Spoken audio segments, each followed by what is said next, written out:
අපි ගිහිල්ලා මේ සාකච්ඡා කරලා අපිට දෙන්න අපි ගොඩක් අමාරුවෙන් ඉන්නේ. එහෙම කියලා $1 මිලියන 4යි. අපිට අද $1 මිලියන 9ක් ගෙන්න ගන්න පුළුවන් මාසෙකට. ඕක නවතින්නේ නැහැ. ඊළඟ මාසෙත් 9 හම්බ වෙනවා. ඊළඟ මාසෙත් හම්බ වෙනවා. හැම මාසෙම හම්බ වෙනවා.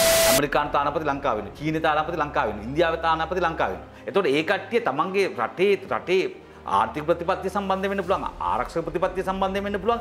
ඒ කට්ටියට ඒ රටට වාසිදායක වෙන විදිහට හැමතිස්සෙම ලංකාව තුලදී මොනවද කරන්නේ? තමන්ගේ කටයුතු මෙහෙම. ඔබ කියන්නේ මේ බලන් හොදන්න අපේ රටේ කාන්තාව යවනවා කියන එක නෙමෙයි. නෑ මම කියන්නේ ඒ අපි ගත්තේ නුපුරුෂමේ අපි අපිට තාමත් තියෙන එක. ඒක බහුතරයක් තියෙනවා.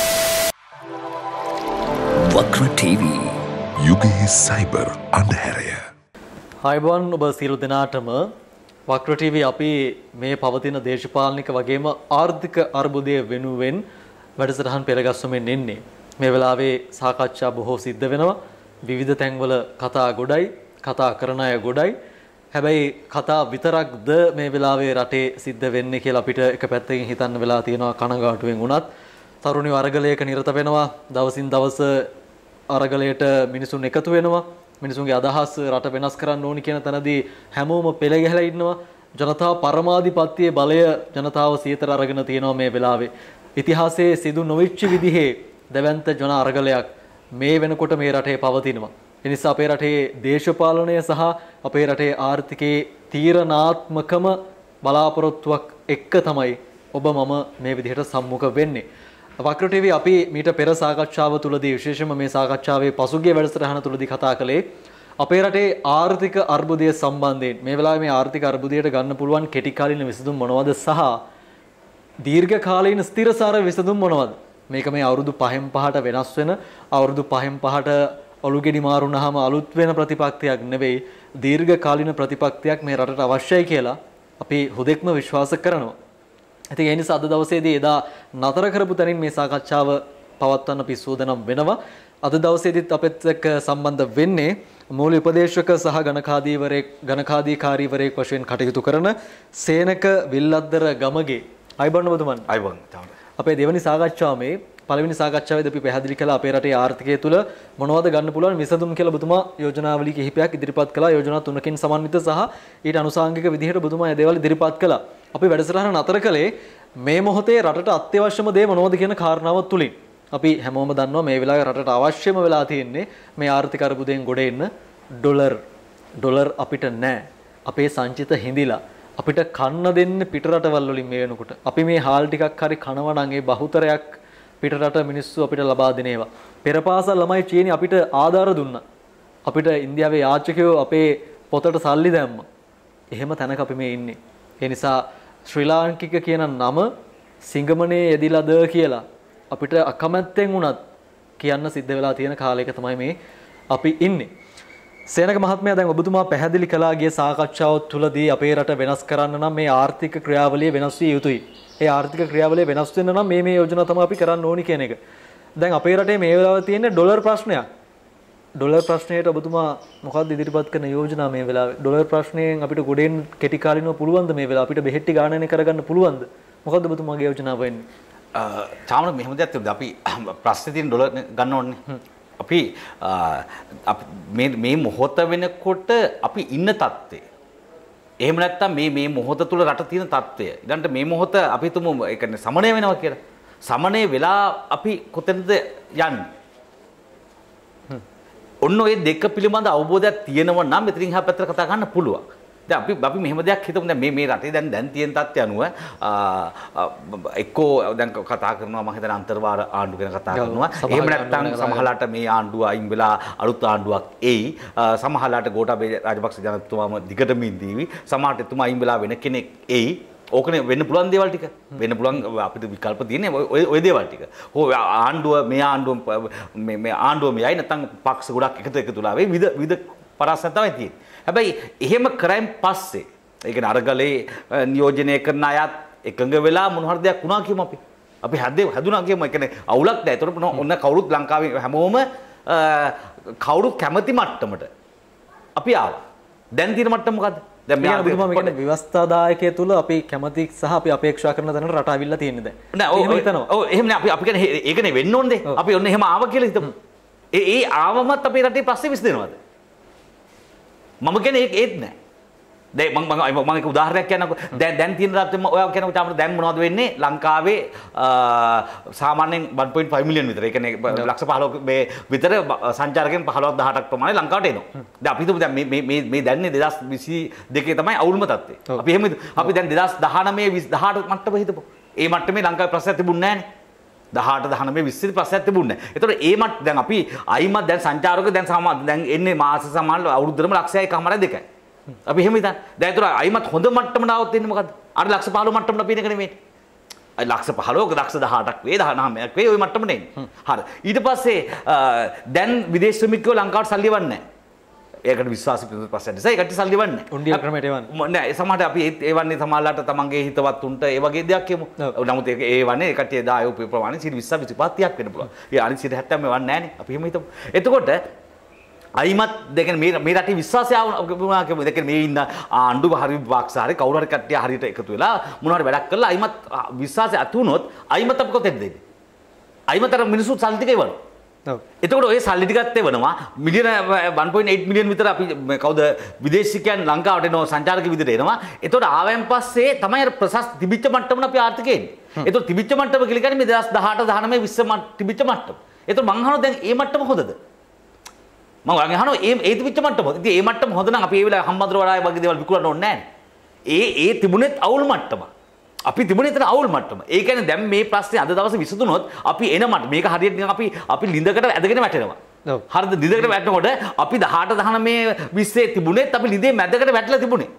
දැන් ලිඳේ භාගයක් වැටලා අපි හිටියේ. දැන් වෙලා තියෙන්නේ මේ අපි බිමටම වැටලා තියෙන්නේ දැන්. පතුලෙමින්. දැන් පතුලෙමින්. එතකොට අපි දැන් අයිමත් අපි දැන් මොනවා හරි දැන් මේ තියෙන දේශපාලන ස්ථාරත්වය දැන් මේ පක්ෂ ඔක්කොම ඇවිල්ලා මේ ඉන්න ජනාධිපතිවරයාට තේ හරි නැත්නම් අලුත් කෙනෙක් ඇවිල්ලා හරි මොනවා හරි කළා දැන් කට්ටිය කවුරුත් කියන හොඳ විසඳුමාවක් කියමු. අයිමත් අපි එන්නේ අර තිබිච්ච මට්ටම කියලා කියන්නේ අර ලිඳේ මැද මට්ටමට. ඉතින් ලිඳේ මැදකට ආවන් පස්සේ අපිට සාර්ථක වෙන්න පුළුවන්ද? මං අහන්නේ ලිඳේ මැදට එන්නේ. දැන් පතුලේ ඉන්නේ අයිමත් මැදට එනවා. 18 19 20 තිබිච්ච මට්ටම. ඒ කියන්නේ ඔය සංචාරය ටික එනවනම් ඔන්න ඔය විදේශ ශ්‍රමිකයන්ගේ සල්ලි ටික එනවනම් ඔයනේ ඩොලර් ගැන අපි කතා කරන්නේ. එහෙනම් එනවනම් අපි එන්නේ අතෙන්ට. එහෙනම් අපි අපේ රට අපි ඒතොර ලිඳේ මැදකට ඇවිල්ලා නැතර වුණාම අපිට සතුරු වෙන්න පුළුවන්ද? ඉතින් ඒත් අපි අවුලෙමනේ ඉන්නේ. එහෙනම් මෙතනින් උඩට පනින්න ඕන. ඒ උඩට පනින්න තමයි මම කියන්නේ මේ යන ක්‍රමය තුල ඒක වෙන්නේ නැහැ කියලා. මේ යන ක්‍රමයේ තුල ඒකට කවුරුත් ඔය අරගලයේ ඉන්න කට්ටිය ඊළඟ දේශපාලන පක්ෂ ඊළඟට ආණ්ඩුවේ ඉන්න ඔය කවුරුත් කතා කරන බව මම දකින්නේ නැහැ. ආර්ථික සම්බන්ධ කතා කරන්න බෑ. මම පෞද්ගලික විශ්වාස කරනවා. චාවන මේ රට හැදෙන්න නම් මේ මොහොතේ ලංකාව තුල ක්‍රියාත්මක ව්‍යාපෘති තියෙනවනේ. මේ මොහොත තුල ලංකාව තුල යනවා. හැබැයි කෙනෙක් ආව පස්සේ යාට යම් කාර්යභාරයක් තියෙනවා. යාට නම් විශ්යපතයක් තියෙනවා. යාට යම් අමාත්‍යාංශ හරි මොනවා හරි කාර්යාල ප්‍රමාණයක් තියෙනවා. ඉතින් ඒ ටික නඩත්තු වෙලා යනවනේ. ඔය මට්ටමේ තමයි අපි 18 19ක් තිබුණේ. හැබැයි ඔය ටිකෙන් අපිට මේ රට ගොඩ යන්නේ නැහැ. එහෙමනම් මේ දැන් ගෝඨාභය රාජපක්ෂ ජනාධිපතිතුමා ඉන්නවනම් හෝ වෙන කෙනෙක් කවුරු හරි එනවනම් ඒ දැනගත යුතු අංක එකම දේ තමයි මෙතනින් පස්සේ අලුතෙන් ව්‍යාපෘති 40ක් 50ක් පටන් ගන්න ඕන එකම අවස්ථාවක. අලුත් ව්‍යාපෘති මේ දැන් තියෙනව නෙවෙයි දැන් තියෙනව එහෙමම යන්න දෙනවා. ඒ ඇමතුරන්ට එහෙමම වැඩ කරගෙන යන්න දෙනවා. හැබැයි අඩුගානේ ඒ ඇමතුරුන්ට ඒ පිළිබඳ දැනුමක් නැත්තම් වෙනම රජයේ සේවකයන් අරගෙන හරි වෙනම කාර්යාල හදාලා හරි වෙනම ප්‍රොජෙක්ට් දාලා අලුත් ව්‍යාපෘති 50ක් විතර ලංකාව තුල කරගෙන යන්න ඕන. අපි කවුරුත් බලන්නේ $1 බිලියන් ගන්න, $5 බිලියන් ගන්න, $4 බිලියන් ගන්න. අපිට එහෙම නැතුව ඩොලර් මිලියන 50 ගානේ ප්‍රොජෙක්ට් 10ක් කරොත් $500 බිලියන් එනවා. ප්‍රොජෙක්ට් 100ක් කරොත් $5 බිලියන් එනවා. එතකොට අපිට මෙන්න මේ විදියට විවිධ ව්‍යාපෘති හදාගත්තොත් තමයි අපේ රට කොට අපි එකසරේ ලොකු ප්‍රමාණයක් කරනවා. තේරෙනවද? අපිට ඒ දේ කරන්න බෑ. අපි දැන් මේ තියෙන තත්ත්වෙත් කරන්න බැරි වෙන්න පුළුවන්. ඉතින් හැබැයි අපි ටික එකතු කරගත්තොත් අපිට ලොකු ප්‍රමාණයක් එකතු කරගන්න පුළුවන්.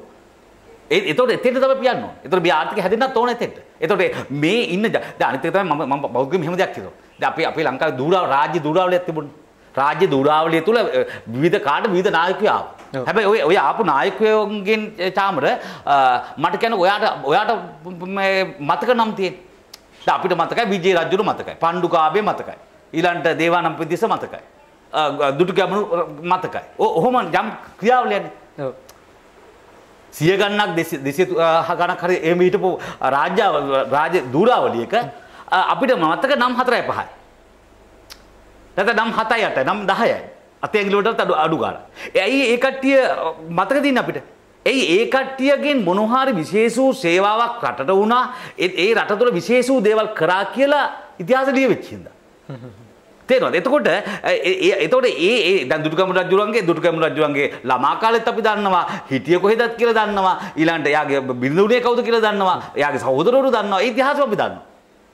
හැබැයි ඒ කාලේ හිටපු තවත් රජවරු ඉන්නවනේ. මේ ලංකා ඉතිහාසෙ ඉන්නවනේ. අපි ඒ කට්ටිය ගැන දැනගන්නේ. අර සාර්ථක වූ රජෙක් ගැන කවුරුත් දන්නවා. ඔව්. එයාගේ වටේ හිටපු කට්ටිය ගැන දන්නවා. හැබැයි අසාර්ථක වුණා නේද රජුරුවේ. දැන් රජුරුව අධිකටත් හිටියනේ. එහෙනම් ඒ නම් අපිට ඇයි එන්නේ නැත්තේ? ඒකෝ ඒ කට්ටිය කාලේ තුල එක්කෝ ඔය නිකන් යන්නම් වාල ගියා නැත්නම් ඒක අසාර්ථක වුණා. එතකොට ඒ ඉතිහාසය තුල කාගේ නමද ලියවෙන්නේ අවුල් විදියට? අර ඉතිහාසයේ අවුල් විදියට ලියවලා තියෙන කාගේද? අන්නර අසාර්ථක වෙච්ච රජතුමාගේ නම. එතකොට හැබැයි එයාගේ කාලේ පුරෝහිතලා ඉන්නවා. ඇමතිලා ඉන්නවා. තේරෙනවද? එයාට වෙනම සභා තියෙනවා. හැබැයි ඒ කට්ටිය ඒ වටේ හිටපු කට්ටිය ගැන කවුරුවත් ගැන කතා කරන්නේ නැහැ. අර රජතුමා ගැන තමයි කතා කරන්නේ. ඒ ඉතින් ලංකාවේ දැන්ට ඉන්න පාලකෝ ඒ වගේම ඉන්න පාලකෝ දැනගතු එක දෙයක් තමයි Taman සාර්ථක වුණොත් වටේ ඉන්න මිනිස්සුගේ කාගෙත් නම් ඉතිහාස වල ලියවෙයි. අසාර්ථක වුණොත් Tamanගේ නම විතරයි ඉතිහාස ලියවෙන්නේ. අසාර්ථක වුණොත් Tamanගේ නම විතරයි ඉතිහාස පොතේ ලියවෙන්නේ. අසාර්ථක වුණොත් Tamanගේ වටේ හිටපු ඇමතිලා කවුරුවත් ගැන කියවෙන්නේ නැහැ. ඒද ලංකා පාලකට මම පෞද්ගලික හිතද තමයි කවුරු හරි පාලකෙ පත්තුරු ගමන් කවුරු හරි කෙනෙක් කට්ටියක් එනවා Tamanට හිතවත් කට්ටියක් ඒ ඇවිල්ලා ඒකට වට කර ගන්නවා අර රජතුමාගේ තියෙන ඕන හරි හෝ වැරදි ඕනම දෙයකට හරි සර් අවුලක් නැහැ කියලා දිගින් ප්‍රකාශ කරනවා එතකොට මොන හරි අලුත් දේවල් අලුත් සංකල්ප අලුත් දේවල් ඒ මොනසට දෙන්නේ නැහැ එතකොට එයා අසාර්ථක වෙනවා අසාර්ථක නම් පස්සේ මිනිස්සු අයිමත් බහැලා යනවා ඉතින් මම හිතන්නේ ලංකාවේ වෙන ඕන පාලකෙ තේරුම් ගන්න ඕන මෙන්න මේක තමයි ලංකාවේ ඉතිහාසය තුළ වෙන්නේ ඒකින්ද Tamanගේ නම හොඳ කරගන්න නම් දැන් අපි තුන් කොට මාතේ ඉන්නවා කියලා. ඉන්නවනම් තමන්ගේ නම එයා වෙනස් කර ගන්න එයා දැනගන්නම ඕන. මේ තිබිච්ච දේවල් අනිත් පැත්ත හරවන්න මොන හරි දේවල් කර යුතුයි කියලා එයා දැනගන්න ඕන. එහෙම නැත්නම් මෙතනින් පස්සේ වෙන නායකයෙක් එනවා නම් තමන්ගේ නම ආරක්ෂා කරගන්න එයා අනිවාර්යයෙන්ම දැනගන්න ඕන. හොඳයි සේනක මහත්මයා දැන් ඔබතුමා මේ කියන කරුණුත් එක්ක දැන් ඔබතුමා කිව්වා මේ අපේ රටේ රාජ්‍ය පාලනයේ සිද්ධ වුණු දේවල් සම්බන්ධයෙන් අපේ රටේ ඉතින් සෑහෙන කාලයක් තිබ්බේ yes sir කියන සංකල්පය තමයි. බෑ සර් එහෙම කරොත් හරියන්නේ නැහැ සර්. එහෙම සංකල්ප තිබ්බේ නැහැ. දැන් මට හිතෙනවා සේනක මහත්මයා ඔබතුමා මේ කියන්නේ අපි මේ සිහින ලෝකයක අතරමං කරන්න උත්සාහ කරනවා කියලා. දැන් මේ වෙලාවේ තියෙන ප්‍රශ්නත් එක්ක අපි කොහොමද කර්මාන්තශාලා අපේ රටේ ආරම්භ කරන්නේ? ඒවට අවශ්‍ය කරන දේවල් අපිට මිලදී ගන්න වෙන්නේ ඩොලර් වියදම් කරලා. ඩොලර් වියදම් කරලා අපි රට පිට රටින් මේ දේවල් ආනයනය කරන්න අපිට සංචිත නැහැ. ඒකට වියදම් කරන්න අපිට ඩොලර් නැහැ. මේ වෙලාවේ මේකෙන් ගොඩ එන්න අපි මේ වෙලාවේ කර්මාන්තශාලා දියත් කරලා ව්‍යාපෘති දියත් කරලා මේ පවතින වර්තමාන ආර්ථික අර්බුදයෙන් ගොඩ එන්න අපිට පුළුවන්ද? දැන් ඒක අපිට මේක වෙලාවේ මේ මහ පොළොවේ යථාර්ථයක් කරන්න පුළුවන්ද මේ වෙලාවේ? ඔව් තාපර දැන් අපේ ඇත්තම යථාර්ථයේ සල්ලි නැහැනේ. ඔව් සල්ලි නැහැ අපිට මොනවද අපිට බෙහෙත් ගේන්න සල්ලි නැහැ, තෙල් ටික ගේන්න සල්ලි නැහැ, ඊළඟ ආහාර අත්‍යවශ්‍ය ආහාර ගේන්න සල්ලි නැහැ. ප්‍රශ්නේ අපි කවුරුත් එක දන්න දේ. හැබැයි අපි ඉතින් මොනවද කරන්නේ දැන් සල්ලි උපයන්න ඕනේ. එතකොට මම ඉස්සෙල්ලා කතා කරපු දේ තමයි දැන් පළවෙනි දේ තමයි දේශපාලන මොනවා හරි ස්ථාරත්වයේ රට තුළ හදාගත්ත යුතුමයි. එහෙම නැත්නම් කිසි දෙයක් යන්න බෑ. මොකද ආර්ථිකය හැදෙන්න නම් දේශපාලන ස්ථාරත්වය තියෙනවා. ඒක හදාගන්න. ඒක හදනවත් එක්කම මේ රටේ පටන් ගන්නවා. මම කිව්ව දේ තමයි මොන පාලකයරු මේ දැන් ඉන්න පාලකයෝ හෝ අලුතෙන් එන පාලකයරු කවුරු හරි කෙනෙක් රට පාලනය කරනවානේ කවුරු හරි කෙනෙක් කරනවා. ඒක නා මේ යන සිස්ටම් එකේ තියෙන දේවල් හැර තවත් අලුත් ව්‍යාපෘති 40ක් 50ක් යන්න ඕන කියලා මම කලින් කිව්වේ ඒක. එතකොට දැන් මම එකක් කියන්නම් ඔයාලට. දැන් මෙහෙම දෙයක්. දැන් ලංකා විදේශ සේවයට යන තානාපති කාර්යාලවල හෝ කොන්සියුලර් ජෙනරල් කාර්යාලවල සේවය සඳහා අපි ලංකාවේ මම හිතන්නේ 60 ගානක් කොහෙද තියෙනවා විවිධ රටවල් වල මම හිතන විදිහට තියෙනවා. එතකොට අපි ඔකට පත් කිරීම කරලා යනවා. අපි ඉතිහාසය තුලම අපි දකින්න දේ තමයි ඉතිහාසය තුලම අපි අහලා තියෙන්නේ ගොඩක් බහුතරයක් පත් කරලා යවන්නේ රටේ එක්කෝ ඒ අවස්ථාවේ ආණ්ඩු පක්ෂය දාලා එක්ක පෙරදිලා හිටපු മന്ത്രിවරු. එහෙම නැත්නම් ඒ ආණ්ඩුව බලයටපත් කරන්න තමන්ගේ හිතවත්කම් මත යවපු කට්ටිය. එහෙම නැත්නම් ඒ කට්ටියත් එක්ක හිටපු කලාකරුවෝ හරි කවුරු හරි තමයි ඔක යවන්නේ. ඕක තමයි අපි ඉතිහාසෙ දැක්කේ. හැබැයි ඒ කට්ටියගෙන් අවශ්‍ය ප්‍රයෝජනෙ ගන්නවත්.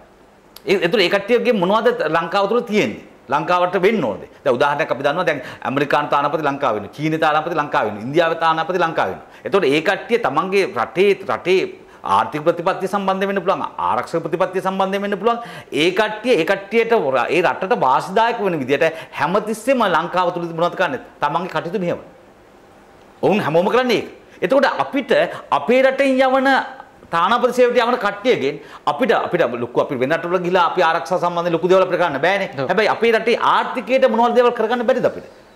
අපි ඒ තානාපති නිලධාරීන්ගෙන් අපිට ගන්න අපි කියන්නේ ඒකට අපි කියන කොයි වයසක කට්ටිය. එක්ක හිතවත් කට්ටිය. ඔහොමනේ යවන්නේ. එක්ක පැරදිච්ච කට්ටිය. අපි කමන්නේ කවුරු හරි යවුවා කියලා කියමු.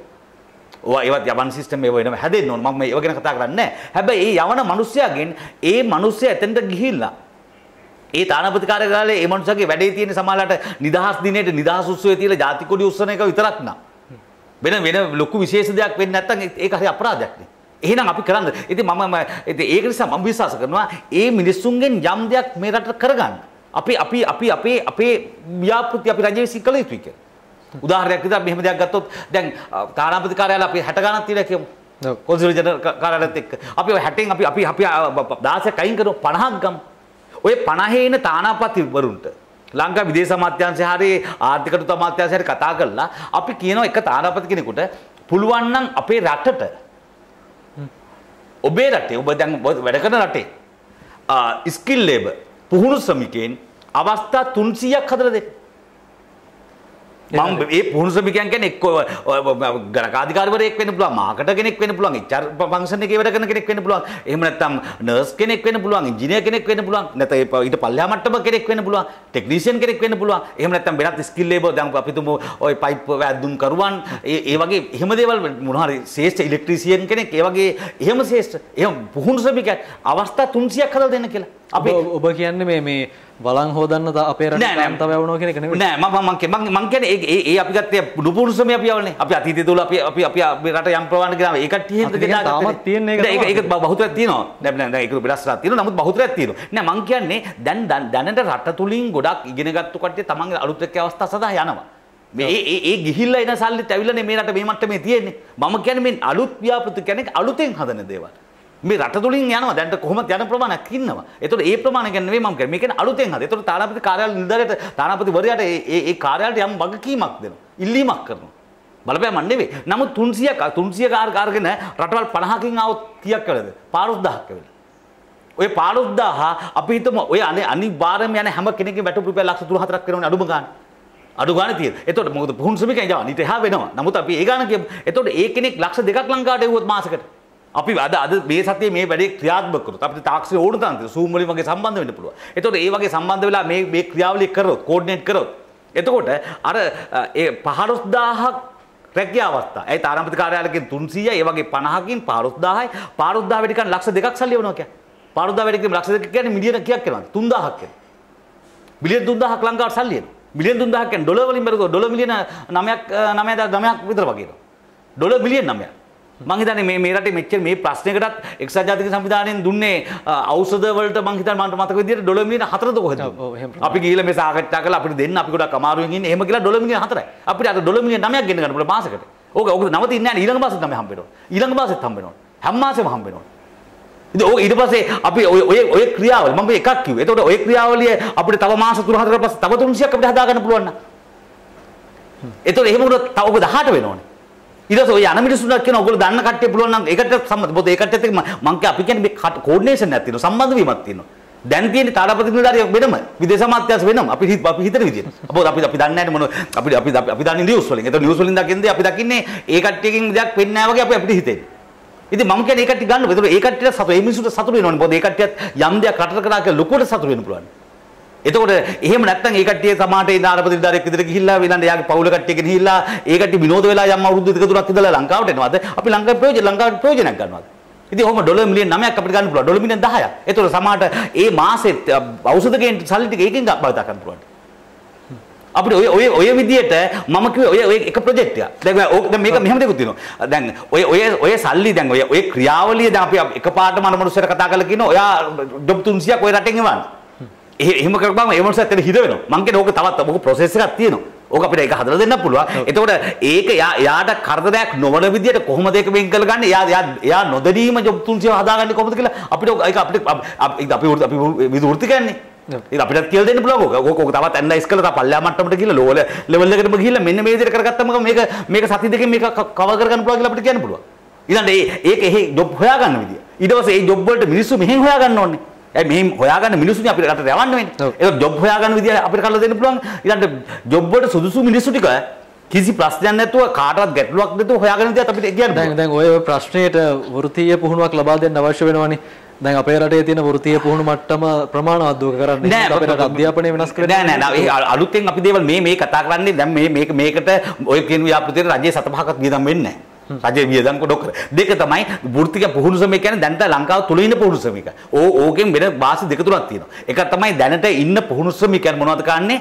පිටරට යන අවස්ථාවක් හදනවා. ලංකාවේ අපි හිතමු මේ මාකටර් කෙනෙක් නම් ඒ ක්වොලිෆිකේෂන් එයා හදාගෙන තියෙන්නේ. HR ෆන්ක්ෂන් එක එයා හදාගෙන තියෙන්නේ. අපිට ඒ කට්ටියකින් තෝරා ගැනීම අපිට කරන්න තියෙන්නේ.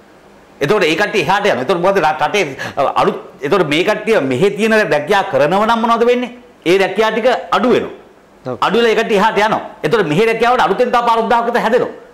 තව අලුත් පාර 1000කට හැදෙන්න පුළුවන්. එතකොට මේ කට්ටිය එහෙට යනවා. ඊළඟ තවත් ඕකට තවත් එකතු කරන්න පුළුවන්. අපි හිතමු ওই පාර 1000 ඇතුලේ අපි හිතමු සමෘද්ධි කරන කට්ටිය ඉන්නවා කියලා. සමෘද්ධිලාභීන්ගේ පවුල් වලින් ආපු 5000ක් ඔක ඇතුලේ ඉන්නවා. 10000ක් අනිත් පවුල්. අපි එහෙම හිතන්න. ඔය 5000ට ජොබ් එක දෙන්නේ ඉස්සෙල්ලා ජොබ් එක යවන්න ඉස්සෙල්ලා අපි නියමයක් දානවා. ඔබට ලක්ෂ 2ක 3ක වැටුපකට තියෙන ජොබ් එකක් තමයි ඔබට මේ සම්බන්ධ කරන්නේ. ඒ සම්බන්ධ කරන ජොබ් එකට ඔබ යනවා නම් ඔබේ පවුලට තියෙන සමෘද්ධි සහන ආධාරය මොනවද කරන්නේ? ඒක කපාහරිනවා. මොකද ඒ රුපියල් 5000ක සමෘද්ධි සහන ආධාරයක් ගන්නවද? ලක්ෂ 2ක 3ක ජොබ් එකක් ගන්නවද? ඕකේ තියෙන්නේ. ඒතර එයාට බුලම් වෙන්න ඕනේ එයාගේ අම්මා තාත්තා සලකන්න ලොකු ගාණක් හම්බුනන් පස්සේ. මොකද එයා සලකන්නේ නැත්නම් රට සලකන්න ඕන කමක් නැහැනේ. ඉතින් අපිට සමෘද්ධිය වලට යන වියදම අනිත් පැත්තට අඩු කරගන්න පුළුවන්. දැන් අපි ඒතකොට එක දෙයක් තුලින් තවත් ව්‍යාපෘති ඒතකොට සමෘද්ධිය වලට යන වියදම අඩු කරගත්තා පස්සේ ඒ සල්ලි දාන්න පුළුවන් සෞඛ්‍යයට අධ්‍යාපනය. මම කියන්නේ මම පෞද්ගලික විශ්වාස කරන ලංකාවේ සෞඛ්‍ය අධ්‍යාපනය තවත් වියදම් කරනවා. ගුරුවරයෙක් වැටුප පුළුවන් නම් ලක්ෂයක් එකමාරක් කරන්න. විශ්වවිද්‍යාල මහා ආචාර්යවරයෙක් වැටුප ලක්ෂ 7-8ක් කරන්න. විදුහල්පතිවරයෙකුට දෙන්න පුළුවන් පහසුකම් මොනවද වාහන බලපත්‍ර තියෙනවා ඒව දෙන්න. නැත්නම් ඒකට පහසුකම් දෙන්න. ඒතකොට අන්නේ සෞඛ්‍ය වෛද්‍යවරුන්ට සහ ඒ සෞඛ්‍ය සේවාවන්ට ඒ වගේ පහසුකම් ටික දෙන්න. ඒ දෙක ලංකාවේ නොමිලේ දිය යුතුම මේ රට හැදෙන්න. ඒ ටික දීලා අපි අර දේවල් මොනවද කරන්නේ? සමෘද්ධිය හරි මොනවා හරි දෙන්න ඒ මිනිසුන්ට අලුත් රැකියාව අවස්ථා හදලා දෙන්න. ඒතකොට ඒවා අපි අඩු කරලා ඒ යන වියදම අඩු කරලා ඒ ටික දාන්න පුළුවන් අර දේවල් වලට. ඉතින් අපේ රට දියුණු වෙන්නේ නැද්ද? ඉතින් අපිට පුළුවන් නේ ඔක හදන්න. ඉතින් අර ඉස්සෙල්ලා කිව්වා වගේ තානාපති කාර්යාලයේ නිලධාරියට කතා කරලා ඔයා ජොබ් 300ක් දෙන්න කියලා අපි එක සැරේද කියලා අපි ලංකාවේ වෙන්නේ එහෙමනේ. ඔයාට කතා කරලා එයාට ගම් කිරුණු කතා කරලා ඔයා ඒ දේ කරන්නේ. ඉතින් මේ මනුස්සයාට අපි ඒක සලස්මක් හදලා. ඒ මනුස්සයාට තම සමහර මේ මනුස්සයා ඒකට කිසිම දෙයක් දන්නේ නැති කෙනෙක් වෙන්න පුළුවන්. ඊළඟ එයාට ඒ සලස්ම පහසු කරලා ලේසි කරලා අපි හදලා දෙනවා. තේරෙනවද? ඊළඟ මෙහි ජොබ් වලට ගන්න විදිහට ඔය මිනිස්සු එකතු කරගන්න විදිහට ඒක සිස්ටම් එකකින් හදාගන්න. එතකොට ඒ සිස්ටම් එකට ආපු කට්ටිය අපිට විශ්වවිද්‍යාලයකට මොකක් සම්බන්ධ කරන්න පුළුවන්. ඒ ආපු ඒ ඩේටාබේස් එකේ කට්ටිය හරේ කට්ටිය නිකම්ම මේ කට්ටිය සිලෙක්ට් කරගන්න විදිහ හදලා දෙනවා. ඉතින් එහෙම කරගත්තා මේ රට හැදෙන්නේ නැද්ද අපිට? ඉතින් මේක තමයි මේක ඊළඟට ලංකාවේ මම හිතන්නේ ඔය උපාධාරීන් නියම ගොඩක් රැකියාවට අරන් තියෙනවා. ඒ කට්ටිය මේවට සම්බන්ධ කරගන්න පුළුවන්. හදලා මම කියන්නේ ඔය එක ප්‍රොජෙක්ට් එකක් මම මේ කතා කරන්නේ. ඔය ප්‍රොජෙක්ට් රටේ සල්ලි ඕනේ නැහැ. ඔකට ඕනේ කෝඩිනේෂන් කතා කිරීම. සැලැස්මක් හදලා දෙන එක. මේ තියෙන සම්පත් වලින් මේ තියෙන මිනිසුන්ගෙන් මේ තියෙන වැටුප් වලින්ම ඒක කරගන්න පුළුවන්. ලංකාවේ ගොඩක් වෘත්තිකයන් නේ තමන් හවස 6-4 වෙනකම් වැඩ කළා තව පැය දෙක තුනක් ස්වේච්ඡාවෙන් වැඩ කරන මේවට. ඔන්න ඔහොම සිස්ටම් එකක් හදාගත්තා. ඒක මම කියන්නේ ඒක ගෝඨාභය ජනාධිපතිතුමාද එහෙම නැත්නම් තව වෙන ඉන්න කෙනෙක්ද අනිවාර්යෙන් මේ දේවල් කර යුතු ඉස්සරහට. එහෙම නැතුව මේක හැදෙන්නේ නැහැ. ඔය එක ප්‍රොජෙක්ට් එකක් ඔය වගේ ව්‍යාපෘති 50ක් විතර මේ බිම තුල මේ පොළොව තුල මේ මහ පොළොව තුල පැල කරොත් මතක තියාගන්න මේ රට දිනු ගන්න පුළුවන්. දැන් අපේ රටේ විදේශ සේවා නියුක්ති කාර්යාංශය සම්බන්ධයෙන් කතා කරනකොට සේනක මහත්මයා ඔබ දන්නවා අපේ රටේ මේ අම්මලා තාත්තලාට පිටරට බලන් හොදන්න ගියාට පස්සේ රට විරුව කියලා සම්මාන දුන්නේ තමයි කරේ. අඩුම තරමේ එයාගේ එහෙදී ජීවිතක්ෂරපත් වුණාගේ මිනියවත් හරි වෙලාවට ගෙන්න ගන්න බැරි තැනක තමයි අපේ රටේ විදේශ සේවා නියුක්ති කාර්යාංශය තියෙන්නේ. මේවට මේ කියන දේවල් තුල මේ ඉන්න පරිපාලනය තුල මේ දේවල් කරන්න පුළුවන් වෙයිද? ජනතාව මේ පිළිබඳව විශ්වාසයක් තියයිද? මේ රටේ කොල්ලෝ කෙල්ලෝ මේ පවතින ක්‍රමවේදය තුල ඔවුන් කැමති වේද මේ රජය පිළිබඳව විශ්වාසයක් තියලා මොන් යන්න? අනිත් එක ප්‍රධානම කාරණාව ඒ රටවල් අපි පිළිබඳව විශ්වාසයක් තියාගනිත දැන් අපිට ණය ටිකක් ගන්න රටක් නැති වෙලා තියෙන්නේ. ණය ටිකක් ඉල්ලන්න රටක් නැති වෙලා තියෙන්නේ මේ රටේ තියෙන අකාර්යක්ෂමතාවය හින්දා, දූෂණ පාලනයේ හින්දා. ඉතින් මේවා හදාගන්න අපිට පුළුවන් වෙයිද මේ කියන විදිහට කෙටි කාලයක් තුල? නෑ කෙටි මම කතා කරේ ඔය තව දැන් ආර්ථිකය හදන ක්‍රියාවලින්ට යන්න අනිවාර්යෙන් තව මාසයක් දෙකක් අනිවාර්යෙන්ම අඩුම ගන්න යනවනේ. ඒ කියන්නේ එක්කෝ මේ ආණ්ඩුවේ ඉන්න ඕන ස්ටැබ්ලිෂ් වෙලා එහෙම නැත්නම් මේ කට්ටිය අයින් වෙලා අලුත් කට්ටියක් එන්න. ඔය දෙකෙන් එකනේ තියෙන්නේ. ඉතින් ඒ කට්ටියගේ කවුරු ආවත් තව මාසකින් දෙකකින් මේක හදා මේ ක්‍රියාවලියට යන්න ඕනේ. එහෙම නැත්නම් මේක ස්වාභාවික මරණයකට ලක් වෙන්න දෙන්න බෑනේ මේ රට. ඒතකොට ඒ කවුරු හරි කෙනෙක් එන්න ඕනේ. කවුරු හරි කෙනෙක් එන්න. ඒතකොට ඒක ක්‍රියාවලියක් හැදෙනවා. ඒ ක්‍රියාවලිය තුල මතක තියාගන්න දැන් ඔයා කිව්වා වගේ මේ විදේශ සේවා එකෙන් ඇවිල්ලා කාගේ මරණයක් ගේන්න ඒ පුද්ගල බද්ධ සාධක මත වෙන්නේ දෙයක්. අපි ඕකට හදලා තියෙනවා. මම හැමතිස්සෙම කතා කරන්නේ මම කලින් වර්ෂාවත් අපි කතා කරා මතක තියාගන්න මුහුණු මත පුද්ගලයා මත අපි තීන්දුව తీරන ගන්න ගියොත් ඒක සාර්ථක වෙන්නේ නැහැ. අපි ඒකට හදන්න පද්ධතිය සිස්ටම් එකක් හදන්න ඕනේ. සිස්ටම් එකක් හදා නොගන්නා තාක්කල් අපි දියුණු වෙන්නේ නැහැ. ඒක හදන්න බෑ. ඒකින්ද මේ අරගලය මේ හැමදේම තුල මේක ජයග්‍රහණය කරනවා නම් සෝ නැත්තම් මේ ආණ්ඩු මේ ඉන්නවන මේ මොන දේ තුල මේ සිස්ටම් එක හදන්න ඕන කතිකාවත යා යුතුයි. එතෙන්ට වෙනවා කියලා මම දකින්නේ අපි ඉදිරිය ගැන කතා කරන්නේ නැහැ. ඔයා කැමරාව දැකලා තියෙනවද? අපි අනුගමන වල වගේ ඉඳලා අපි කතා කරමු දේශපාලන වැඩසටහන් බලලා තියෙනවනේ. විවිධ නාලිකාවල විවිධ වැඩසටහන් බලලා තියෙනවා. ඔය කතා කරන හැම වැඩසටහනකම අතීතය ගැන කතා කරනවා මිසක් අනාගතය ගැන කතා කරපු වැඩසටහනක් දැකලා තියෙනවද? අනාගතය කවුරු හරි අමති කෙනෙක් හරි විපක්ෂයෙන් හරි ගෙන්නවල ඔයා දැකලා තියෙනවද? ඔයගොල්ලෝ බලසක්තිය අරපිට ඔයා මොනවද කරන්නේ? මොකද්ද සැලසුම? ඊළඟට ඒක කොච්චර මොන ප්‍රමාණයකට වැඩි කර ගන්නවද? කොහෙන්ද ගේන්නේ? ඒ සඳහා ඔබ සල්ලි හොයාගන්නේ කොහොමද? කවදාකවත් ඔයා අහලා තියෙනවද? අපි හැමදාම අහන්නේ අතීතය ගැන කතා කර ඉන්නවා. දැන් එක්කෙනෙක් ඇවිල්ලා කතා කරනවා අපි ඉද්දි 50යි ඊට පස්සේ ඊළඟ කෙනා කියනවා අපි ඉද්දි තෙල් 60යි ඊළඟ අයිමතර කට්ටිය ඇවිල්ලා කියනවා 70යි නෑ අපි ඉද්දි 80යි. ඉතින් ඔය ඕක නේද අපි ඉන්නේ. මම කියන්නේ අතීතයේ පැත්තක දානු ඉස්සර අනාගතයක. ඉතින් අනාගතය ගැන මට හිතෙන්නේ කිසිම දේශපාලන පක්ෂයකට මෙන්න මේ කියන අර මං කියන ව්‍යාපෘති සම්බන්ධ මේ යන සිස්ටම් එකයි. මේ යන සිස්ටම් එකයි මේ විදිහටම මිනිස්සු සංජානන ටිකක් එනවා ඒ විදිහට මේ මිනිස්සුන්ට මොනවද දීලා කියා කර ගන්නවා විදේශ ශ්‍රමිකයෝ සල්ලි ටිකක් ගේනවා ඒ ටිකෙන් කාලා බිල ඉන්නවා ඔය ක්‍රමයයි මැදි ටික කොහේ හරි ගිහලා ණයක් අරගෙන ගේනවා ඔය ටිකයයි මොනවද ඒවා විකුණගෙන කනවා ඔය ටිකයයි ඔතනින් උඩට පනින්න මේ ව්‍යාපෘති අපි මට දෙන්න පුළුවන් ව්‍යාපෘති 10 12 නෑ මේ මම කරන්න නෙවෙයි මම මේ අදහස් කියන්නේ මම අපි මහ පොළොවේ අපි ජීවත් වෙනවනේ ඒ ජීවත් වෙන අපි දකින්න දේවල්නේ මම මේ කතා කරන්නේ මේක මෙහෙම කරන්න පුළුවන් ඉතින් මම අර විදේශ සේවාවක් කතා මම මේ රටවල් එක්ක ගොඩක් අයත් එක්ක කතා කරා අපි ඉන්න යාළුවෝ අපි කොට ඉන්න සම්බන්ධතා තියෙන කට්ටිය අපි අහුව මේක කොහොමද කරන්නේ මේක ඒ පිළිබඳ විදායත් එක්ක කතා මට හිතේ ඇති වෙච්ච දේ අපි අහලා අපි බලනවා මේක කරන්න පුළුවන්ද ඊට පස්සේ අපි තානාපති සම්බන්ධතා තියෙන කට්ටියත් එක්ක අපි ඒක සම්බන්ධලා ඇහුවා මේකෙන් ඔයගොල්ලෝ මේ වපසරිය තුල යන්න පුළුවන්ද මොකද අපි සමහරවිට ඒකට එහෙම ජොබ් වලට කියලා කෙලින්ම දාන්න බැරි වෙන්න පුළුවන්. නමුත් යම් දේවල් කරන්න පුළුවන් දේවල් තියෙනවා. ඉතින් ඔය වගේ ව්‍යාපෘති හදන්න. ඒක සැලැස්මක් හදන්න. යම් නිලධාරියෙකුට දීලා ඔයා මේක කරන්න කියලා කියන එක නෙවෙයි. ඒක යාට වගවීමක් තියෙනවා. ඒතර මේ මනුස්සයා සතුටු වෙනවා. හැබැයි ඒ ක්‍රියාවලිය පහසු කරන්නේ ඒක අපි ඒක සැලැස්මක් හදන්න ඕන. එහෙම හදලා ඕක දෙන්න ඕන. ඕක මාසෙන් දෙක ඉවර කරන්න පුළුවන්. සමහරවිට ඊට පස්සේ ඕක කරගෙන යන මොන හරි කාර්යාලයක් හරි කවුරු හරි කරගෙන යයි. ඔය වගේ ව්‍යාපෘති 50ක් විතර මේ ආණ්ඩුවේ කරන්න ඕන.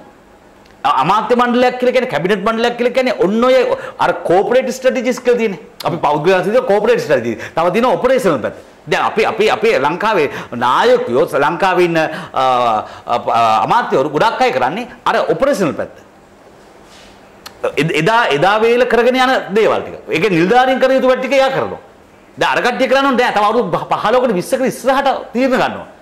තව අවුරුදු 15කට පස්සේ ලංකාවේ මිනිසුන්ට හාල් පරිභෝජනය කොච්චර වේද? මිනිස්සු කොච්චර ඉඳීවිද? හාල් පරිභෝජනය කොච්චර වැඩි වේද?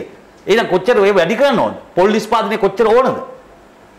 ඊළඟට පොල් ඒ මිනිස්සුන්ට කොච්චර අවශ්‍ය වෙනවද? කොච්චර වැඩි කරන්න ඕනද? එහෙනම් මේ දැන් දින පොල් ගස් ප්‍රමාණය නැද්ද? එහෙනම් කොච්චර වැඩි කරන්න ඕනද? ඉතින් ඔය වගේ මං කියන්නේ ඉස්සරහට කතා කරන එක තමයි කතා කරන්න ඕනේ.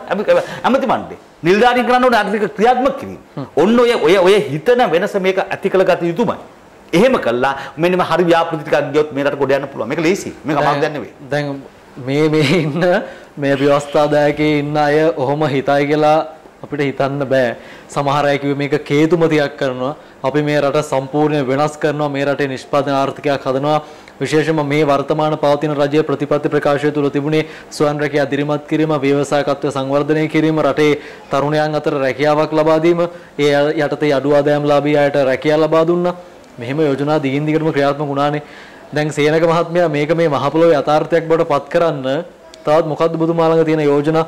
දැන් ඒ යෝජනා මේ වෙලාවේ ගන්න පුළුවන් සහ මේ වෙලාවේ අපේ රටේ මේ ප්‍රශ්නයට විසඳුමක් කිය යුතුමයි. අපිට තව අවුරුදු 10ක සැලැස්මවල් මේ වෙලාවේ හද ඉන්නවද? එහෙම නැත්නම් මේ වෙලාවේ අපිට ණය ගන්න එක විතරද කරන්න තියෙන්නේ? ජාත්‍යන්තර මූල්‍ය අරමුදලට ගිහිල්ලා මේ වෙලාවේ හිර වෙලා අපි ඉන්නේ. ඒ නිසා අපිට චීනෙන් දැන් ණය නොදුන්නොත් අපි මොකක්ද ඉදිරියට කරන්නේ? ඉන්දියාවේ සහන ආධාර ටික තව මාස 2-3කට හම්බුනේ නැත්නම් අපිට ඊළඟ මාස 2-3න් පස්සේ අපිට කන්න වෙන්නේ පොළොවේ පස් තමයි. ඉතින් මොකද්ද අපි මේකට කරන්නේ දැන්? තව මොකද්ද පුතුමා යෝජනා කරන්නේ? ඉතින් මම කිව්වේ චාමර අපි ලිඳේ වැටලා ඉන්නේ දැන් ලිඳේ පතුලේ ඉන්නේ. අපි දැන් මේ ඔක්කොම ටික හරි ගිහිලා ආවත් අර මැද තමයි එන්නේ. නෑ මැද නෙවෙයි ලිඳෙන් ගොඩ එන්න ඕන. ගොඩ එන්න නම් අපි කළ යුතුමයි අලුත් දේවල් ටික. අලුත් දේවල් කරන්න අලුත් අදහස් දෙන්න ලංකාවේ ඕන තරම් මිනිස්සු ඇති. අන්න ඒ මිනිස්සුන්ට තේ අවස්ථාවක් දීලා එතන එහෙම ක්‍රියාවලියක් හදාගත යුතුයි. ඉතින් එහෙම නොකරොත් වෙන දේ තමයි මේ මට්ටමේම යයි මේකෙන් ඉගෙනගත්තු යම් දැනුමක් තියෙන කෙනෙක් මේ රට හැර වෙන රටකට යාවි. තමන්ගේ දරුවනුත් එක්ක. ඉන්න මිනිස්සු ටික ජීවත් වෙයි මේක අපි සමහර දැන් ඉන්න මිනිස්සුත් අපි ලබාපන් හැටි කියලා හිතලා ජීවත් වෙන මට්ටමක් හැදේ. ඕක තමයි අවසානද වෙන්නේ. ඒක දෙයක් වෙන්නේ නැහැ. ඉතින් ඒකින්ද මේක වෙනස් වෙන්න නම් මේක අපි හිතන විදිය වෙනස් වෙ යුතුයි. අපි දැන් ඉන්න තැන දැනගත යුතුයි. ඊළඟට අපි හිතපු මට්ටමට ගියොත් කොතෙන්ද යන්නේ කියලා දැනගත යුතුයි. අපි යා යුතු මට්ටම දැනගත යුතුයි. ඊළඟට උඩම ඉන්න මට්ටමේ ඉන්න අය පාලකෙන් මේක තමන්ගේ තියෙන වගකීම තේරුම් ගත යුතුයි. අඩුම ගන්න මෙහෙම දෙයක් හිතන්නකෝ. තව අවුරුදු 50කට පස්සේ අපි මෙතෙන්ට ආවොත් මේ තියෙන ෆර්නිචර් තියේවිද? ඒක නැහැ. මේ තියෙන ඉක්විප්මන්ට් තියේවිද? කම ඉක්විප්මන්ට් තියේවිද? නැහැ. මේ තියෙන බිල්ඩින් තියේවිද? නැහැ. අර එළියේ තියෙන වාහන තියේද? නැහැ. ඔයයි මායි මෙතන ඉඳීද? මේ අරුගන ජීවිත මේ පෘථිවිය මත හරි ජීවත් වෙයිද? මං හිතුවා ඒකත් නැති වෙයි කියලා. මේ යන විදිය. ඔබ නෑ කොහොමද ඒක අපි කාලයත් එක්ක තියෙන තත්ත්වයක් තියෙනවනේ මිනිස්සු ජීවත් වෙන්න පුළුවන් කාලයක් තියෙන උපරිම කාලයක්. ඒතකොට අපි දැනගන්න ඕන අපි හැමෝම මොනවද වෙන්නේ? මිය යන දවසක් වෙනවා. එහෙනම් මේ රටේ ඉන්න හැම පාලකයෙක්ම මං කියන්නේ නායක පක්ෂ විපක්ෂ හැමෝම තේරුම් ගත යුතුයි ඕන් කවදා දවසක මොනවද වෙන්නේ? මේ සියලුම දේවල් අතහැරලා යන්න වෙනවා කියලා. ඒක හිතන්නේ නැති කෙනෙක් නෑ ඒ මට්ටම හිතේ කවුරුත් හිත මං හිතන්නේ ලංකාවේ බහුතරයක් හිතන්නේ නැති ප්‍රශ්නේදී ඕක මේ සමාජ ප්‍රශ්නයක් තියෙන මේ සමාජෙම වෙලා තියෙන මේ මට්ටමට. සමාජයේ මිනිසුන්ගේ තියෙන මට්ටම තමයි එතනින් මේ සමාජයෙන් පාර්ලිමේන්තුවට එන්නේ. වශයෙන්ද මේ සමාජයෙන් නැතුව වෙන සමාජයකින් නෙමෙයි මේ සමාජයෙන් වෙන්නේ. මේ සමාජෙම පිළිඹුව තමයි එතන නියෝජනය කරන්නේ. ඒකින්ද මේ සමාජ වෙනස් වෙනවා මේ මිනිස්සු වෙනස් වෙනවා. අපි දැන් සමහරලා අපි ගිහිල්ලා මේ ඔෆිස් එකෙන් හාෆ් සිට් බන්ඩලේ හොරකම් කරලා අපි ඊට පස්සේ Facebook එකේ මොන හරි දෙයක් දානවා පාලකයාට හොරකම් කරන එක ගැන කතා කරනවා. එහෙමනේ තියෙන්නේ. ඉතින් ඒක බහුතරයක් ඔයාලට තේරෙනවනේ. ඉතින් ඒක නිසා මං කියන්නේ මේ මට්ටමනේ මේක අලුතෙන් හිතන්න ඕන. මිනිස්සු කවුරුත් හිතන්න ඕන. පාලකෙත් හිතන්න ඕන, විපක්ෂයත් හිතන්න ඕන. ඕගොල්ලෝ අපි සාමාන්‍ය ජනතාව විදිහට හිතන්න ඕන. අලුත් අපි ඉන්න තැන තේරුම් ගන්න ඕන. අපි යායුත් තේරුම් ගන්න ඕන. අපි එහෙනම් එතෙන්ට යන්න පුළුවන් පාර කොහොමද කියලා හදාගන්න. ඔන්න ඔහොම කරගත්තොත් අපි මේ රට දියුණු වෙන්නේ. අපි අඩු ගන්න අපිට තිබිච්ච ප්‍රශ්න. අපේ දරුවන්ගේ પરම්පරාවට තියෙන එකක් නැහැ. එහෙම නැත්නම් අපි හැමතිස්සෙම ගන්න මොකද්ද වෙන්නේ? අපි අවුරුදු 5යි මාර හැමදාම කියන්නේ අවුරුදු 5න් 5ට මොනවද ගන්න? හැම හන්දියක් ගානෙම කිරිබත් කනවා. ඇයි? හොඳ දෙයක් එනවට නෙවෙයි අනවශ්‍ය දෙයක් අයින් වුණා කියලා හිතන. ඔකයි වෙන්නේ. සේනක මහත්මයා දැන් ඔබතුමා මූල්‍ය උපදේශකයෙක් ඒ වගේම ගණකාධිකාරීවරයෙක් ඔබතුමා වගේ මේ යෝජනා තවත් මේ රටේ බහුතර විද්වතුන් මේ රජයට මෙහෙම නැත්නම් හිටපු පාලකයන්ට කට කැඩෙනකන් කියලා තියෙන්නේ. තවත් කියන්න විදිහක් නැහැ. සමහර අය මේ අර්බුදය ඇති වෙන්න කලින් ඉඳන් මේ අර්බුද පිළිබඳව පැහැදිලි කරලා දුන්නා. හැබැයි මේ රටේ මේ පහළ වෙච්ච කිව්වත් හරි මං හිතන්නේ මේ උද්දච්ච පාලකයෝ මේ කිසිම දෙයක් කරේ නැහැ. අපිට කියන්න බෑ ඒ අයට හිතෙන්නේ නැහැ. එහෙම නැත්නම් ඒ අයට උපදේශනයක් ලැබෙන්නේ නැහැ. එහෙම කියලා මේ අපිට හිත හදාගන්න පුළුවන් කාලයක් නෙවෙයි මේ ඇවිල්ලා තියෙන්නේ. සහ මේ රටේ ජනතාවත් එක්ක සෙල්ලම් කරන්න මේ රටේ පාලකයන්ට තාමත් ඉඩ දෙන්නේ නැහැ කියලා විශේෂයෙන්ම මේ රටේ තරුණ පරම්පරාව කියනවා.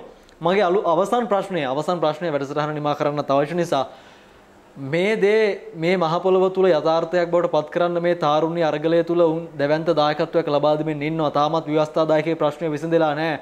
සභා ගාණ්ඩු හදනවා කියනවා, අන්තර්කාලීන ආණ්ඩු හදනවා කියනවා, දේශපාලන පක්ෂ එකිනෙකාට පොරපිටියක් කරන වාද පිටියක් කරගෙන පාර්ලිමේන්තුව තමන්ගේ ඉතිහාසය ගැන කතා කරනවා.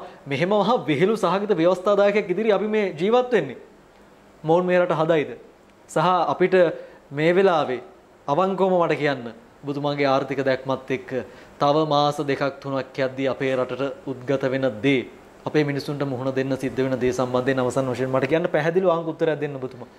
චාමන මේ පළවෙනි දේ තමයි අර ඔය කියන ප්‍රශ්න අපි දැන් දෙකක් කතා දේශපාලන ප්‍රශ්නයක් තියෙනවා ආර්ථික ප්‍රශ්නයක් තියෙනවා. දේශපාලන ප්‍රශ්නේ විසඳගත යුතුයි අංක 1. ඒක හැබැයි ඒක විසඳ ගැනීමත් එක්ක දැන් සමහර විධායක ජනාධිපති ක්‍රමයේ කතා කරලා ඒකේ දේවල් සමහරකට අයින් වෙන්න ඕන කියලා. දැන් මම කියන්නේ රටේ ආරක්ෂාව හරි මූලික දේවල් සම්බන්ධයෙන් උඩ යම් කිසි නිශ්චිත වගකීමක් තිබිය යුතු කෙනෙක් ඉඳී යුතුයි කියලා මම පෞද්ගලිකව විශ්වාස කරනවා. කියන ඔබ විශ්වාස කරනවා විශ්වාසදායකනේ විධායකයේ තුල නිශ්චිත වගකීම් තියෙනවා ආරක්ෂා සම්බන්ධයෙන් ඒ දේ. එහෙම නැති අවස්ථාවක් උදාහරණයක් තමයි අපි දන්නවා අවාස්තන් සිදුවීම පාස්කු ප්‍රහාරය සම්බන්ධයෙන්. ඒ පාස්කු ප්‍රහාරය සම්බන්ධයෙන් වෙච්ච දෙයකදී අපි දැක්ක දේ තමයි එතෙන්දී හිටපු ජනාධිපතිවරයා කතා කරලා කියනවා මම දැනුවත් වුන්නේ නැහැ කියලා.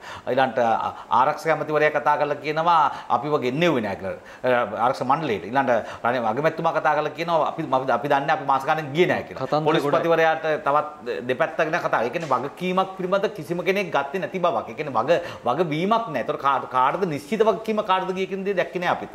ඒතර අපි විශ්වාස කරනවා අපි ඒක හොඳම උදාහරණයක් මම දැක්ක. ඒක නිසා මේ රටේ මොනවා හරි තැනක ඕනම තැනක පාසලක උනත් විදුහල්පතිවරයාට අනිවාර්ය වගකීමක් තියෙනවා. ඒ වගේ ලංකාවේ ඉන්න පාලකයෙක් කවුරු හරි වේවා ඒ එන පාලකයාට නිශ්චිත වගකීම ලංකාව තුළ තිබිය යුතුයි.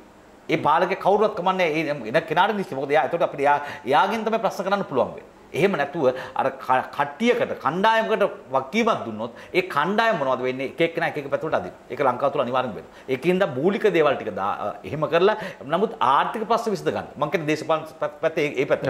ඊට ආර්ථික ප්‍රශ්න විසඳ ගන්න අර දැන් යම් ලංකා සිස්ටම් එකක් තියෙන රටක් නේ.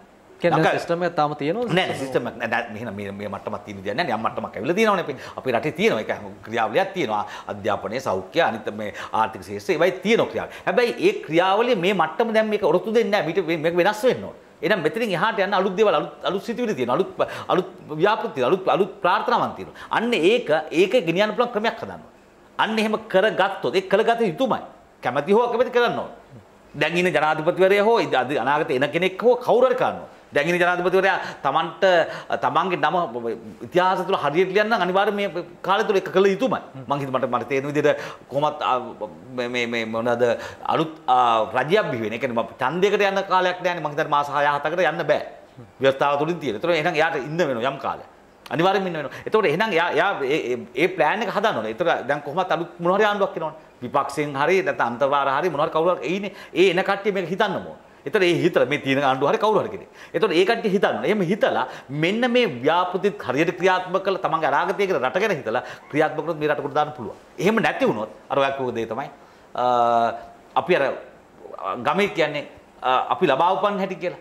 ඒ මට්ටමේ තියෙන වෙලාවට අපිට තෙල් ආවොත් අපි වෙලාවට තෙල් ගන්නවා කරන්ට් එක තියෙනවාට කරන්ට් එක ගන්නවා නැති වෙලාවට ඊට බන්දමක් හරි පත්තු කරගන්න. ඉතින් අපි එහෙම යන කාලයක් වෙයි. කියන්නේ ස්පිරිතාලයකට ගියොත් එහෙම බෙහෙත් ටිකක් තිබ්බොත් වෙලාවට හරි ඇවිල්ලා බෙහෙත් ටිකක් කරගන්න පුළුවන් නැත්නම් එහෙම තත්ත්වයක අපිට උදාහරණයක් තියෙනවා. මම සර්ව අසුභවාදීව හිතන්නේ නැහැ. යම් දෙයක් අපි ඕනම දෙයක මොන හරි අපි මොන හරි මන් දන්නේ නැහැ. ඒ කියන්නේ වාසනාවක් එහෙම ලොකුට එහෙම හිතන්නේ නෙවෙයි. වාසනාවක් කියලා දෙයක් නැහැ. අපි කරන ක්‍රියාවලිය තුල තමයි දේවල් ලැබෙන්නේ. ඉතින් මම හිතනවා නුවණ පහළ වෙයි කියලා පාලක හැමෝටම. ඒ පහළ මොකද මම අර කලින් කිව්වා වගේ ඔය හැමෝටම තේරුම් ගන්නවා තමන් කාලෙක යන්න ඕනේ. ඒක පක්ෂ විපක්ෂ හැමෝම එමය. ඒතර මේ වෙලාවේ මේ මිනිස්සුන්ගේ ප්‍රශ්නෙට විසඳුම දෙන්න හැමෝම මොකද ඔය කට්ටියට හැමෝටම තියෙන අරමුණ රටේ මිනිස්සුනා කවුරුත් අනිවාර්යයෙන්ම මොන හරි දෙයකින් තමන්ට පුළුවන් දායකත්වය ලබා දිය යුතුයි.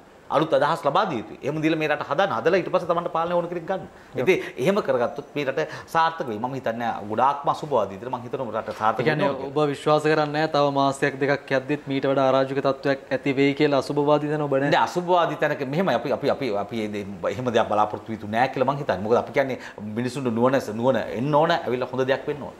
උතන ඉතින් ඉන්නෙත් උගත් අය අපිට කියන්න තියෙන ඉතින් දෙවියෝ හරි පිට වෙලා මේ ඉන්න අයට ටිකක් නෝනක් ලබා දෙන්න. මොකද මේ අය යන පාටකුත් නැහැ. මෙයාට මේක ඕනකමකුත් නැහැ හදන්න වගේ තමයි අපිට තේරෙන්නේ. කොහොමුණත් මේ අද දවසට අපිට සාකච්ඡාව නිමා කරන්න සිද්ධ වෙනවා. අපි විශේෂයෙන්ම මේ සාකච්ඡාව මේ අරගෙන එන්නේ මේ වෙලාවේ අපිට ගන්න තියෙන හොඳම තීරණ සහ අපි ක්‍රියාත්මක කළ යුත්තේ කොයි වගේද සහ මේ රටේ ඉන්න පුරවැසියෙක් විදිහට Taman සතු වගකීම මේ වෙලාවේ මොකක්ද කියන දේ පිළිබඳව කතා බහ කරන්න කතා ගොඩයි අපි ආරම්භයේදීම සඳහන් කළා වගේ ඒ කතා අතරේ අපි තේරුම් ගත යුතුයි මේ වෙලාවේ රටට අවශ්‍ය වෙන්නේ මොනවද කියලා. කවුරු කොහොම කතා කිව්වත් අපි ඉන්නේ අරාජික තැනක කියලා ඔබ මම හැමෝම දන්නවා. ඒ නිසා මේ ප්‍රශ්නය निराකරණය කරගන්න අවශ්‍යමයි. ඒ निराකරණය කරගන්න විද්වතුන් එකතු කරගෙන මේ ව්‍යවස්ථාදායකයේ ප්‍රශ්නය හදාගෙන මේ ආර්ථික අර්බුදයෙන් අපේ දරුවන්ට කන්න ටික නැති කරන්න එපා කියන ඉල්ලීම තමයි අපිට මේ රටේ පාලකයන්ගෙන් ඉල්ලන්න තියෙන්නේ. අපිට නැති වෙන්න දෙයක් දැන් නැහැ. නැති වෙන්න තියෙන හැම දෙයක්ම නැති වෙමින් යන්නේ. තියෙන ටිකවත් අපිට ලබා දෙන්න කියන ප්‍රාර්ථනාව වගේම ඉල්ලීමත් අපේ රටේ පාලකයන්ගෙන් අපි කරමු. එසේනම් අද දවසට අපි සමුගට යන්න තමයි මේ සූදානම් වෙන්නේ. වක්‍ර නිරන්තරයෙන්ම මේ උත්සාහවන්ත වෙන්නේ ඔබව දැනුවත් කරන්න මේ අර්බුද මැද සමාජයේ අපිට මොන වගේ තැනකද අපි ඉන්නේ කියන කාරණාව සම්බන්ධයෙන්. බොහොම ස්තුතියි සම්බන්ධ වුණාට මූල්‍ය උපදේශකයෙක් වගේම ගණකාධිකාරීවරයෙක් වශයෙන් කටයුතු කරන සේනක විල්ලද්දර ගමගේ මහත්මයාට අපිත් එක්ක සම්බන්ධ වුණාට. ස්තුතියි චාමර. එසේනම් අපි අදට සමුගට යනවා. ළඟදීම දවසක හමු වෙමු. ඒ නිසා රට පිළිබඳව අවධානයෙන් ඉන්න සහ අවධානයෙන් ඉන්න කියන දේ මතක් කරමින් අපි සමුගන්නවා. සුබ දවසක් ඔබට. වක්‍ර TV යුගයේ සයිබර් අන්ධහැරය